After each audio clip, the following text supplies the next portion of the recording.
이어서 우리가 세팅을 좀 얘기를 할 때 좀 다음 주 챕터 5에 대해서 예습 개념으로 좀 얘기를 하려고 합니다. 우선적으로 클립, 화면에 보는 이제 배열은 끝났는데 이거를 어떻게 수정을 할 거냐는 거죠.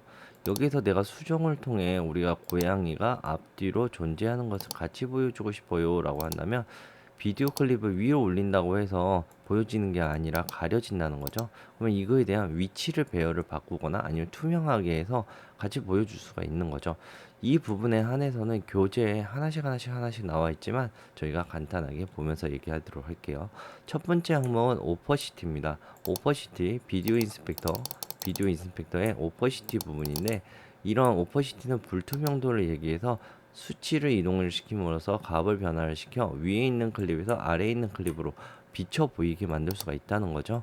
그래서 이 부분 같은 경우는 자, 이 클립의 어느 부분을 멈추고 시간에 대해서 이 부분의 시간의 값을 저장을 시키고 이후에 지나가는 시간에 맞춰서 나는 값을 변동시키기 원한다면 지금 보시는 것처럼 시간에 따라 값이 변동이 되면서 다른 값으로 만들어지는 것도 확인할 수 있습니다. 이렇게 해서 오퍼시티라는 녀석을 이용을 해 우리가 많은 작업을 할 수 있기 때문에 이 부분도 알아주시면 좋겠고, 값을 넣었던 것에 대해서는 V자 미니 팝업을 눌러서 리셋을 눌러서 언제나 초기화도 가능하다. 그리고 아래에 있는 트랜스폼 같은 경우에는 지금 현재 보이는 비디오 요소를 어떻게 한다? 위치를 이동을 시킨다. 그래서 숫자를 누른 상태에서 위아래, 좌우로 움직이셔도 되긴 하지만 위아래가 값이 더 확실하게 움직이시고요. 여기서 Shift 키를 누르시면 더 날아다니는 효과가 만들어지지만 옵션을 누르시면 더 디테일하게도 조절이 됩니다. 자, X값은 우리가 수학 공식에 배우는 것처럼 좌우를 얘기하고 Y는 위아래, 상하를 얘기하기 때문에 선택 후 값 이동을 통해 어떻게 한다? 우리가 원하는 값을 두 개의 사진을 분리할 수도 있다라고 생각을 해주시면 좋겠고요. 이렇게 분리하신 다음에 고양이 배가 아래가 보이는 배의 사진을 돌리고 싶다면 로테이션을 이용해 회전을 통해 고양이 회전을 할 수 있고, 그 다음 나서 스케일을 이용해 화면의 크기를 조절할 수 있게 됩니다.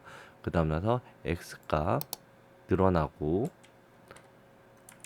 Y값 약간 옆으로 늘어나는 환경을 만들어낼 수 있고요.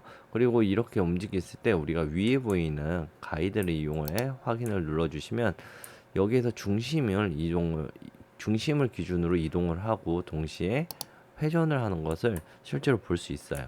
그래서 뷰어 창에서 조절을 원한다면 가이드를 켜시고, 또는 좌측에 뷰어 창 하단에 있는 가이드를 켜시고 면을 자꾸 움직이시거나 또는 면에 있는 각 끝 지점을 잡아서 크기를 조절을 해 주시면 되는데, 회전은 한가운데 있는 이 점을 잡고 가까이에서는 빠르게, 멀리에서는 디테일하게 움직일 수 있으니 이 부분 알아주시면 좋겠고요. 이렇게 막 조작을 하시다가 지금 보시는 것처럼 기준이 한가운데 있는 걸 확인할 수 있어요. 근데 우리가 그게 아니라 기준을 바꾸고 싶다. 지금 보시는 것처럼 이렇게 기준을 바꿈으로써 기존에 있던 사진이 지금 들어온 영상이 이렇게 될 거야. 시간과 위치를 정했다고 했죠. 근데 일정 시간 전에는 어떻게 한다? 외부에서 들어오는 걸로 하고 싶어. 이렇게 돌려놓으면 실제로 플레이를 하면서 사진이 아래에서부터 들어오는 사진으로 만들어진다는 거죠. 그래서 내가 원하는 대로 조작을 하는 방법에 대해서 좀 알아두시면 좋을 것 같습니다. 동시에 이렇게 내가 원하는 지점을 시간으로 기입을 했죠. 얘 화살표를 누르시면 같이 움직여지시고요. 이 화살표는 뷰어창에도 좌우측에도 존재하니까 이 부분도 같이 알아주셨으면 좋겠습니다.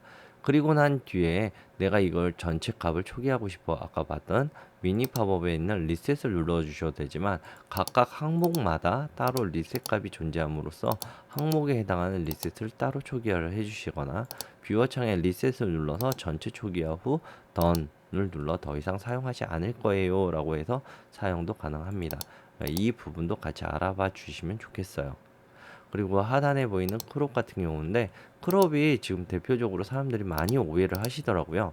자, 크롭 같은 경우에는 화면을 잘라낸다 라는 뜻인데, 그 크롭 안에 우리가 크게 트림, 크롭, 키나 번으로 세 가지가 존재한다는 거죠. 여기에서 말하는 트림은 우리가 일반적으로 알고 있던 잘라내기 형식입니다. 그렇기 때문에 레프트를 수치값을 조절시켜 잘라낸다 라고 생각을 해주시면 돼요. 탑 값도 마찬가지겠죠. 자, 그런데 그게 아니라 난 키나 크롭을 이용을 하고 싶어 라고 하면 크롭을 이용을 하실 때 내가 화면에 무조건 맞춰서 장면을 사용한다 라고 사용을 해주시면 돼요. 여기서도 가이드를 이용하시면 편해요. 가이드를 이용한 상태에서 어떻게 한다? 내가 원하는 장면의 위치를 다시 한번 리셋 시켜 놓고 그 다음 나서 여기서 내가 마우스를 이용을 해 조작을 통하면 쉽게 되는데, 이게 아래에 보시면 크롭을 이용할 때는 내가 원하는 부위에 해당하는 크기나 위치를 조작을 해 이 부분만이라는 걸 제한 지을 수 있다는 거죠.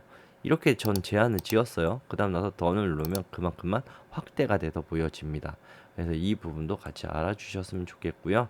만약에 이런 게 아니라 세 번째 있는 키나 번을 눌러서 보시면 얘가 좀 약간 특이해요. 보시는 것처럼 스타트와 엔드가 있습니다. 나는 시작 지점과 엔드를 조작을 해 우리가 원하는 부분에 해당해서 시작과 끝을 규정을 짓고 움직이게 해줘 라는 뜻이거든요. 보시면 스타트와 엔드에 해당해서 점점점 사진이 움직이면서 목표를 보여주고 있다는 것을 확인할 수 있게 되는 거죠. 그래서 이렇게 키나 번도 알아주셨으면 좋겠습니다. 이어서 디스토션 같은 경우에는 화면에 꼭 가이드를 켜주시고, 가이드 다시 한번 말씀드리지만 여기에도 있어요. 켜주시고 움직여 보시면 바로 직접적으로 화면에 비틀기 조절이라는 걸 눈치챌 수 있으실 거예요. 만약에 여기에서 내가 반전시키고 싶어서 디스토션을 이용을 하시는 분들도 있더라고요. 그렇게 하지 마시고 그때는 스케일의 X 값을 마이너스로 지나가게 된다면 반전 효과도 낼 수 있으니 이 부분도 같이 기억을 해주시면 좋을 것 같습니다. 자, 여기까지 말씀을 드렸는데 하단에 보면 바로 이렇게 내가 원하는 거에 대한 타입이라는 얘기가 나와 있어요. 이거는 사진이라도 지금 보시는 것처럼 어떻게 됐다? 지금 현재 영상이 그야말로 세로로 세워져 있잖아요. 이 세로를 채우고 싶어 라고 한다면 나는 fill, none이라는 단어가 있죠. 여기서 내가 위아래로 채우고 싶어요. 예. 그리고 어떻게 하고 싶어요? 자, 여기서 말하는 fit인데 이거는 영상을 좀 비롯해서 같이 보여드리면서 할게요. 영상이 제일 좋아서 이런 거 비유하기가. 자, 일반적인 영상은 화면이 채움이 필로 되어 있어서 화면을 채울 때 용이합니다. 무슨 뜻이냐면 여기에서 우리가 고양이 사진을 얹어 볼게요. 일반 우리가 화면 사이즈에 이렇게 고양이 사진을 얹게 된다면 자동으로 화면이 채워지죠. 하지만 이게 완벽하게 채워진다는 게 아니에요. 보시면 아래에 있는 사람이 보인다는 거죠. 이게 높이 기준으로 가로 세로 기준으로 채워져 있다. 필로 하셔야지 우리가 좌우로 채워주겠다라는 겁니다. 그리고 이렇게 DSLR로 찍은 건 전에 말씀드린 것처럼 뷰어 창에서 해당도 확인할 수 있다고 했죠. 브라우저에서 선택, 뷰어 창에서 해당도 확인. 자, 여기에서 보시면 논이라고 누르는 순간 어떻게 됐다? 나는 1대1로 비율을 조율해서 맞춰 넣겠습니다. 픽셀 대 1대1로 이용을 해서 넣겠습니다가 되니까 이 부분도 같이 알아봐 주시면 좋을 것 같습니다. 이어서 오디오 인스펙터에 대해서 좀 얘기를 할 건데요. 오디오 인스펙터는 당연히 영상이겠죠. 영상에 선택을 하거나 아니면 노래를 선택을 해주셨을 때 인스펙터 창에서 스피커 모양을 눌러서 들어올 수 있습니다. 이렇게 스피커 모양을 들어왔을 때 볼륨을 조절할 수 있고요. 볼륨 조절은 전에 말씀드린 것처럼 프로젝트 창에서 우리가 선을 이용을 해서 조절할 수도 있지만 여기서도 조절이 가능하다. 이퀄라이저 조절 또한 선택적으로 내가 원하는 대로 31밴드까지 그리고 내가 원하는 속성대로 맞춰서 조절을 할 수 있고요. 그리고 영상 안에서 목소리만 분리를 시켜서 내가 강조하고 싶어요. 보이스 로테이션을 이용을 해 목소리만 강조시킬 수 있게 되어 있습니다. 또 우리가 임포트를 할 때 설정창에서 보시면 아날라이징 안에 보시면 오디오 아날라이징에 보시면 오디오에 대한 문제를 해결해 준다고 했는데 이 부분 또한 여기에서 우리가 수동으로 하나씩 줄 수가 있다는 거죠. 실제로 여기 부분에 요술봉이 있을 텐데 요술봉을 누르면 오토로 해주는 거예요. 하지만 여기서 쇼를 누르시면 어떻게 돼 있다? 각 항목들이 따로 나눠져 있다. 그래서 내가 목적에 원하는 대로 조절을 통해서 공간음, 노이즈음, 흉을 지우면서 우리가 사용을 할 수 있게 돼 있으니까 이 부분도 같이 한번 사용해 주시면 좋겠어요. 요술봉을 누르면 자동이다. 동시에 클립을 다수로 선택해서 요술봉 누르시면 프로젝트에 있는 클립만 자동으로 해주겠죠. 자, 이 부분도 알아주셨으면 좋겠고요. 오디오라는 자체는 지금 현재 스테레오로 구성되어 있지만 이 부분에 대해서 패닝을 강제적으로 LR을 따로 줄 수도 있습니다. 실제 왼쪽 스피커만, 오른쪽 스피커만 소리를 듣기 원할 때 조절을 할 수가 있다는 거고요. 이거는 특수음을 이용을 했을 때 특히나 총소리 나거나 쾅 찢어지는 소리나 그런 것 같은 경우에는 우리가 패닝을 이용을 해서 어느 위치에서 했다라고 입체감을 줄 수 있으니까 같이 알아주셨으면 좋겠고요.